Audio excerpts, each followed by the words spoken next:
स्वागत है। हम लोग पार्टनरशिप अकाउंट यानी कि साझेदारी खाते पढ़ रहे थे, तो उसके अंदर में जो हमारा अभी तक हम लोगों ने जो पढ़ा वो सामान्य साझेदारी खाता पढ़ा यानी कि बेसिक अकाउंट्स पार्टनरशिप पढ़ी।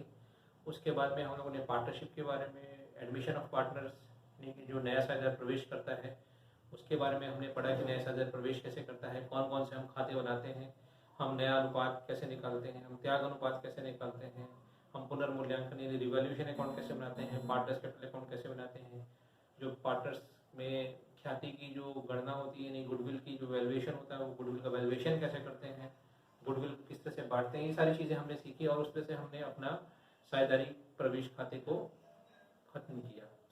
अब हमारे पास एक नया जो साझेदारी खाते में जो पार्टनरशिप अकाउंट में है वो है रिटायरमेंट ऑफ पार्टनर या साझेदार द्वारा अवकाश ग्रहण। कुछ ऐसी परिस्थितियां आ जाती हैं कि जिसमें साझेदार को लगता है कि अब मुझे रिटायरमेंट लेना चाहिए या मुझे इस साझेदारी से अवकाश लेना चाहिए, तो वो कौन कौन सी कंडीशन है उसको हम लोग आज डिस्कस करेंगे और इसके बाद में हम इसमें अनुपात को निकालने से बाद और नया अनुपात निकालना सीखेंगे। आज के वीडियो में हम लोग सबसे पहले समझेंगे कि साझेदार फर्म को छोड़ के या फर्म से अवकाश ग्रहण क्यों करता है। तो बहुत सारे कारण बच्चों हो सकते हैं। कारण ये भी हो सकता है कि वो बीमार हो गया हो, अस्वस्थता या वृद्धावस्था के कारण, यानी कि साझेदार अपने आप को अच्छा फील नहीं कर रहा हो, बीमार फील कर रहा हो, उसे लग रहा हो कि अब मैं आगे साझेदारी फर्म में काम नहीं कर पाऊंगा या मैं बूढ़ा हो गया हूँ अब मैं फर्म में काम नहीं कर पाऊंगा, तो इस कारण से वह साझेदारी से अवकाश ग्रहण करता है। अन्य साझेदारों के मतभेद की स्थिति में, मतभेद आते हैं, व्यापार में मतभेद भी होते हैं, 3-4 पार्टनर है, जहाँ बर्तन है वहाँ कड़कड़ाएंगे ही, तो ऐसे ही साझेदारों में भी मतभेद हो सकता है। कुछ साझेदार का मत कुछ हो, कुछ साझेदार का मत कुछ हो। मान लीजिए कि मैं किसी फर्म के अंदर भी साझेदार हूँ, मैं अपने मत में मैं कह रहा हूँ कि ये होना चाहिए लेकिन अन्य साझेदार नहीं मान रहे, या अन्य साझेदार कह रहे हैं कि ये होना चाहिए लेकिन मैं नहीं मान रहा हूँ, तो ऐसी स्थिति में मतभेद हो जाता है। और उस मतभेद के कारण में ये होता है कि भैया इस मतभेद को आगे ना बढ़ाएं, हम चुपचाप इसमें से अवकाश ग्रहण कर लेते हैं। तो अन्य साझेदारों के मतभेद की स्थिति में भी साझेदार अवकाश ग्रहण करता है। फिर अगला है साझेदार के पागल या दिवालिया होने पे, यानी कोई साझेदार पागल हो गया है या दिवालिया हो गया है, तो ऐसी कंडीशन में वो है साझेदारी से अवकाश ग्रहण कर लेता है।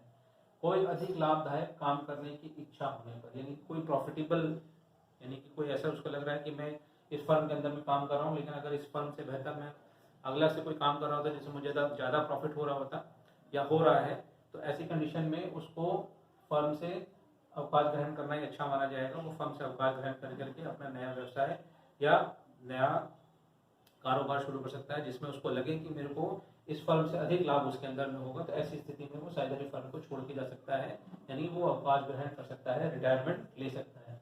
फिर अगला है फर्म द्वारा निरंतर हानि उठाने पर, लगातार फर्म उनकी फर्म है वो हानि उठाती आ रही है, इसको भी लग रहा है कि यार ये हानि हम कब तक सहेंगे, इससे बेहतर है कि इस फर्म से अलग हो जाए, कम से कम आगे के समय में हमें हानि ना उठानी पड़े, मैं कोई अलग से व्यवसाय करूँ। तो अगर फर्म में हानि आ रही है तो साझेदार उसके अंदर में फर्म के अंदर में रहना उचित नहीं समझता और वो अवकाश ग्रहण कर लेता है। और भी बहुत सारे कारण, किसी अन्य कारण से जिसे फर्म में रहना उचित नहीं समझता, जैसे कि आज मैं इलाहाबाद में रह रहा हूँ और इलाहाबाद में एक पार्टनरशिप फर्म को ज्वाइन किया हूँ, लेकिन हो सकता है कि कल को मैं दिल्ली चला जाऊँ, बम्बई चले जाऊँ, कलकत्ता चला जाऊँ, तो मेरे लिए वो पॉसिबल नहीं है कि मैं बार बार आगे इलाहाबाद में अपने व्यवसाय को देखूँ, फर्म में बने रहूँ, तो इसलिए मैं अवकाश को ग्रहण कर सकता हूँ। और बहुत सारे रीज़न हो सकते हैं अवकाश ग्रहण करने के। तो ये लगभग मेन पॉइंट्स है जिसमें एक साझेदार यानी एक पार्टनर फर्म से रिटायरमेंट लेता है। अस्वस्थता या वृद्धावस्था के कारण, अन्य साझेदारों के मतभेद की स्थिति में, साझेदार के पागल या दिवालिया होने पर, कोई अधिक लाभदायक काम करने की इच्छा होने पर, फर्म द्वारा निरंतर हानि उठाने पर, या किसी अन्य कारण जिससे वह फर्म में रहना उचित नहीं समझता, ये कारण है जिससे एक पार्टनर फर्म से अवकाश ग्रहण करता है, यानी साझेदारी से अवकाश ग्रहण करता है, तो इसे हम कहते हैं रिटायरमेंट ऑफ पार्टनर। एडमिशन में भी हमने न्यू रेशियो और सेक्रीफाइसिंग रेशियो, नया अनुपात और त्याग अनुपात निकाला था। यहाँ पे हम निकालेंगे नया अनुपात और लाभ प्राप्ति अनुपात, नया लाभ और गेनिंग रेशियो जिसे कह सकते हैं, नया अनुपात निकालेंगे और लाभ अनुपात निकालेंगे, लाभ प्राप्ति अनुपात, जिसे हिंदी में लाभ प्राप्ति अनुपात कहते हैं और इंग्लिश में इसको गेनिंग रेशियो कहते हैं। तो बच्चों आइए हम डिस्कस करते हैं कि नया लाभ अनुपात और लाभ प्राप्ति अनुपात कैसे निकाला जाएगा। तो बच्चों साझेदार के अवकाश ग्रहण में, रिटायरमेंट ऑफ पार्टनर में हमको जो सबसे पहले सीखना है वो है हमें नया अनुपात निकालना और लाभ प्राप्ति अनुपात, यानी कि न्यू रेशियो निकालना और गेनिंग रेशियो निकालना। तो इसमें सबसे पहले मैं एक सवाल लिया हूँ, एग्जाम्पल लिया हूँ। हमने एग्जाम्पल में लिया है कि ये एक्स, वाई और जेड, इस तरह का भी क्वेश्चन आएगा। एक्स, वाई, जेड एक फर्म में साझेदार हैं और उनका जो अनुपात है, लाभ अनुपात है, वो 3:2:1 है। अब मैंने यहाँ 3 कंडीशन रखी है बच्चों। 3 कंडीशन हमने ये रखी है कि आप नया अनुपात निकालिए। अगर एक्स रिटायर करता है तो वाई और जेड के बीच में कितना अनुपात होगा। अगर वाई रिटायर करता है तो एक्स और जेड के बीच में क्या अनुपात होगा। और अगर जेड रिटायर करता है तो एक्स और वाई के बीच में क्या लाभ अनुपात होगा। तो बच्चों ये बहुत सिंपल है, यानी अगर एक्स रिटायर कर रहा है तो आप एक्स का हटा दीजिए, तो क्या बच रहा है आपके पास में 2:1, यानी कि ये अनुपात होगा y और z के बीच में। अगर y रिटायर कर रहा है तो आप y को हटा दीजिए, y का अनुपात को हटा दीजिए, तो आपके बचा 3:1। y रिटायर करेगा तो x और z 3:1 में x और z के बीच में साझेदारी चलेगी। और अगर जब z रिटायर करेगा तो आप z को हटा दीजिए, तो बचा क्या 3:2, यानी कि 3:2। ये किसके बीच में बचा, x और y के बीच में। तो ये था बेटा नया अनुपात निकालना। अगर कोई फर्म के अंदर में x, y, z 3 पार्टनर हैं, उनका अनुपात जो है वो 3:2:1 है। अगर इस फर्म के अंदर में से x रिटायर करता है तो y और z के बीच में क्या अनुपात होगा, इसको हटा देंगे तो 2:1 बचेगा, तो 2:1। अगर y रिटायर करेगा तो x और z के बीच में क्या अनुपात होगा, तो आप इसको हटा दीजिए, 3 और ये 1 बचा, 3:1 x और z शेयर करेंगे। और अगर z रिटायर करेगा तो अनुपात क्या बचेगा, ये z हटा देंगे तो बचेगा 3:2। ये अनुपात आया आपका नया अनुपात। अब बच्चों बात आती है कि हम गेनिंग रेशियो कैसे निकालें। गेनिंग रेशियो किसके बीच में निकलेगा, यानी कि लाभ प्राप्ति अनुपात किसके बीच में निकलेगा, जो बचे हुए साझेदार हैं, साझेदारों के मध्य। जैसे यहाँ पे एक्स रिटायर कर रहा है तो जो गेनिंग रेशियो निकलेगा वो वाई और जेड के बीच निकलेगा। यहाँ वाई रिटायर कर रहा है तो गेनिंग रेशियो जो निकलेगा, यानी लाभ प्राप्ति अनुपात निकलेगा, वो एक्स और जेड के मध्य निकलेगा। और अगर जब जेड रिटायर कर रहा है तो एक्स और वाई के मध्य निकलेगा। अब ये प्रश्न उठता है कि गेनिंग रेशियो हम निकालते क्यों हैं। तो गेनिंग रेशियो हम क्यों निकालेंगे, गेनिंग रेशियो जब हम ख्याति का मूल्यांकन करेंगे और उस ख्याति के मूल्यांकन में जो भी रिटायर्ड पार्टनर का शेयर होगा, जैसे यहाँ पे एक्स वाई जेड है, एक्स रिटायर कर रहा है तो एक्स की ख्याति जो भी आएगी उसको वाई और जेड बचे हुए साझेदार गेनिंग रेशियो पे इसको देंगे। अगर वाई रिटायर करेगा तो एक्स और जेड गुडविल का जो भी शेयर होगा उसको गेनिंग रेशियो में देंगे। और अगर जेड रिटायर करेगा तो एक्स और वाई गेनिंग रेशियो में जेड को देंगे। तो गुडविल जब हम पढ़ेंगे गुडविल का चैप्टर, उसमें गुडविल का जो वैल्यूएशन पढ़ेंगे तो उसको सीखेंगे। अब हम सीखते हैं कि हम लाभ प्राप्ति अनुपात कैसे निकालेंगे। तो मैं एक कंडीशन को समझा दूंगा, बाकी कंडीशन आपको समझ जाएंगे अपने आप ही। हम देखते हैं कि एक्स रिटायर करेगा तो वाई और जेड के बीच में हम गेनिंग रेशियो कैसे निकालेंगे। तो बच्चों अब हम बात करेंगे लाभ प्राप्ति अनुपात यानी गेनिंग रेशियो कैसे निकालेंगे। तो सबसे पहले हम गेनिंग रेशियो का फार्मूला समझें। गेनिंग रेशियो का फार्मूला क्या होता है, गेनिंग रेशियो का फार्मूला होता है new share minus old share. जो बचे हुए साझेदार हैं उनका नया अनुपात, नया शेयर क्या है, नया लाभ का शेयर क्या है और पुराना लाभ का शेयर क्या था, इन दोनों के बीच का जो डिफरेंस आएगा वो लाभ प्राप्ति अनुपात यानी कि गेनिंग रेशियो आएगा। बच्चों आपको याद होगा त्याग अनुपात यानी सैक्रिफाइसिंग रेशियो में हमने क्या किया था, सैक्रिफाइसिंग रेशियो में उल्टा था। सैक्रिफाइसिंग रेशियो में क्या था, old share minus new share. यहाँ पे गेनिंग रेशियो में क्या है, गेनिंग रेशियो में new share minus old share. नया उनका लाभ क्या है और पुराना लाभ क्या था, उन दोनों का अंतर क्या कराएगा, गेनिंग रेशियो यानी कि लाभ प्राप्ति अनुपात। हमने एक सवाल आपको अभी पीछे हमने किया था, एक्स वाई जेड 3 हमने कंडीशन रखी थी, तो मैं एक कंडीशन रख के निकाल रहा हूँ। जैसे कि यहाँ पे एक्स वाई और जेड 3 पार्टनर है, इनका अनुपात 3:2:1 था।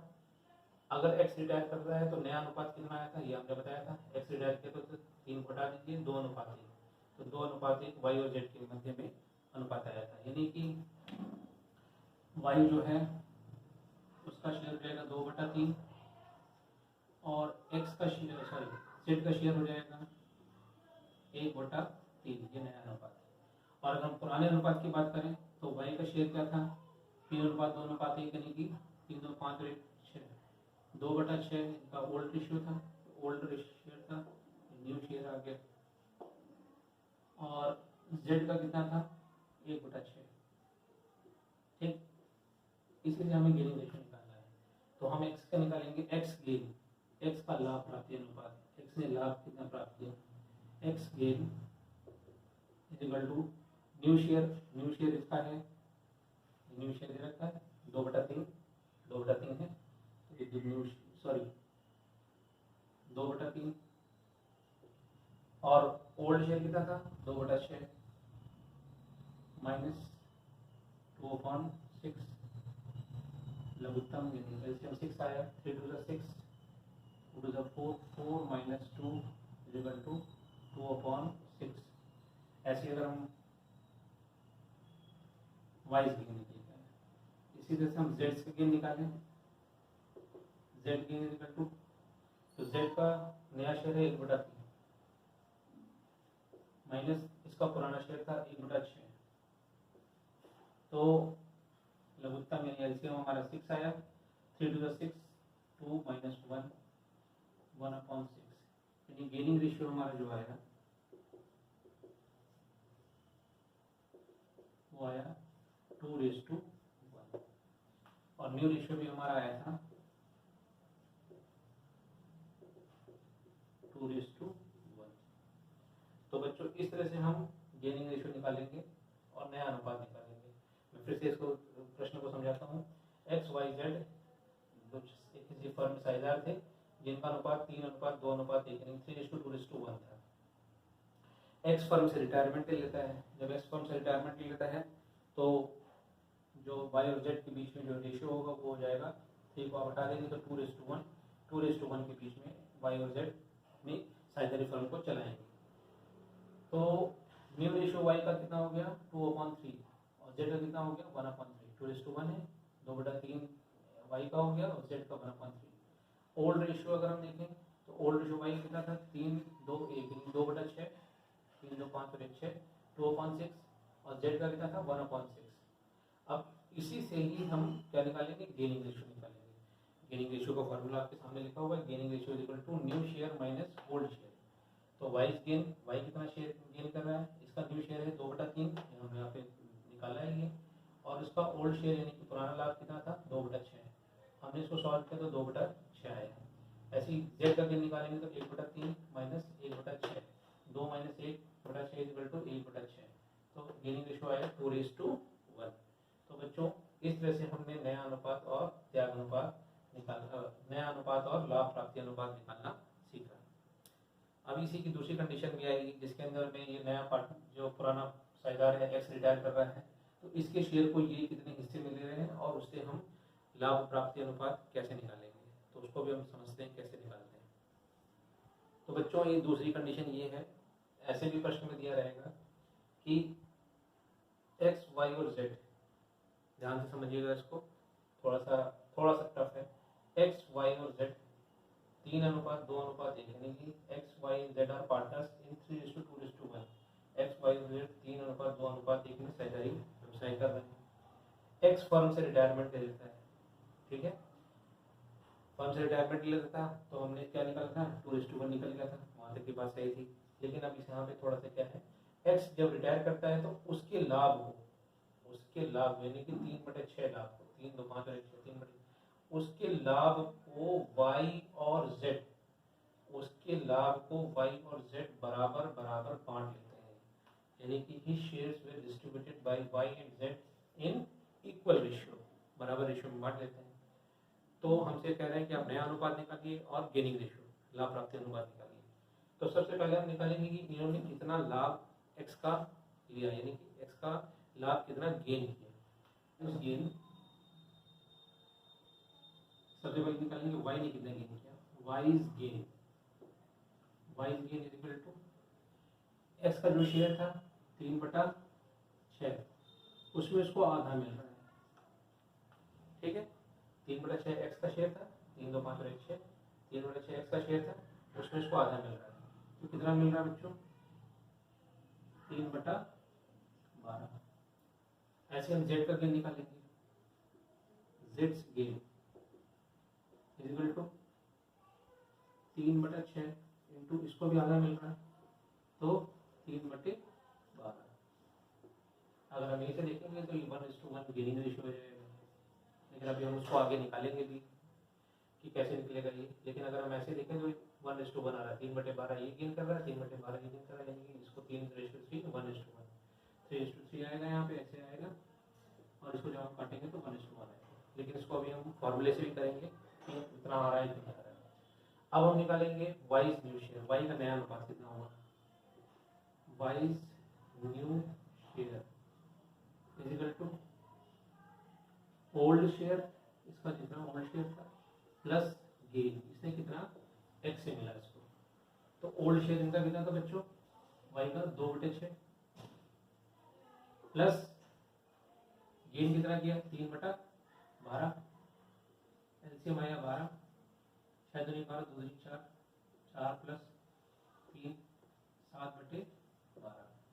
ऐसे हम जेड का गेन निकालेंगे, जेड न्यू शेयर निकालेंगे, जेड न्यू शेयर, जेड का नया शेयर कितना है, पुराना शेयर कितना था 1/6, ओल्ड शेयर प्लस गेन का भी निकलेगा, old share plus gain 1/6 plus 3/12, तो एलसीएम आ गया 12, 6 दूनी 12, 6 दूनी 12 2 प्लस 3 5/12। सो न्यू रेशियो जो आया आपका इनके बीच में, न्यू रेशियो आएगा आपका 7:5। तो बच्चों फिर से एक बार इसको समझ लेते हैं। एक्स वाई और जेड 3:2:1 में साझेदार थे, एक्स रिटायर करता है और उसके लाभ को वाई और जेड बराबर बराबर बांट लेते हैं, यानी कि X retire and his share were distributed by Y and Z in equal ratio.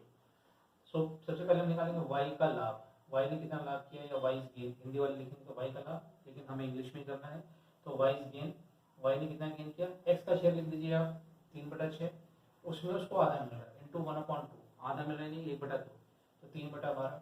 ऐसे जेड का गेन 3/6 इंटू 1/2, 3/12।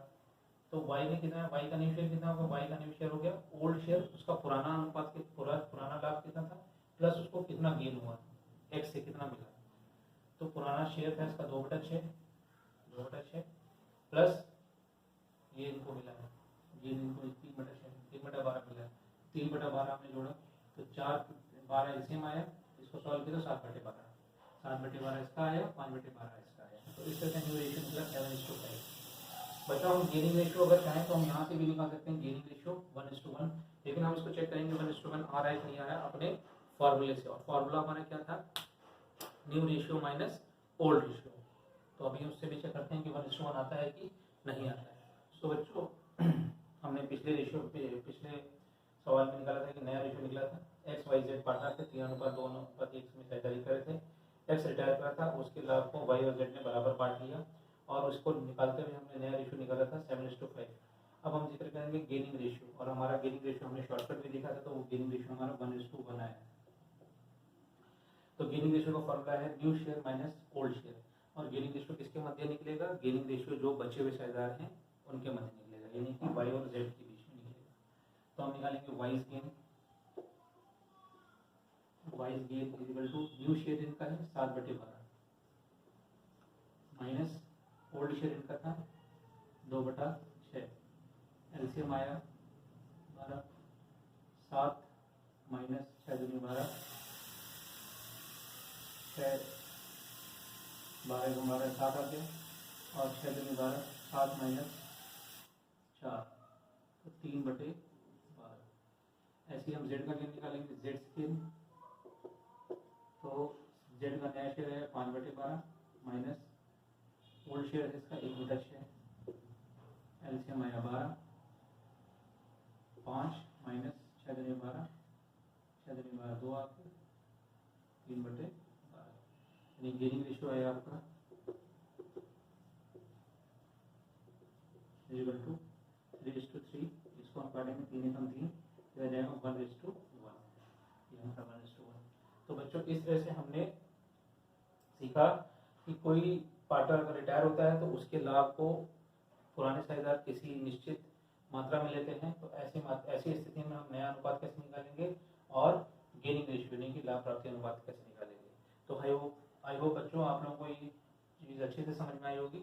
नहीं समझ में आती है तो वीडियो को एक बार 2 बार जरूर देखिएगा, आपको अच्छे से समझ में आ जाएगी। और जो मैं असाइनमेंट आपको दूंगा उस असाइनमेंट को आप जरूर करिए।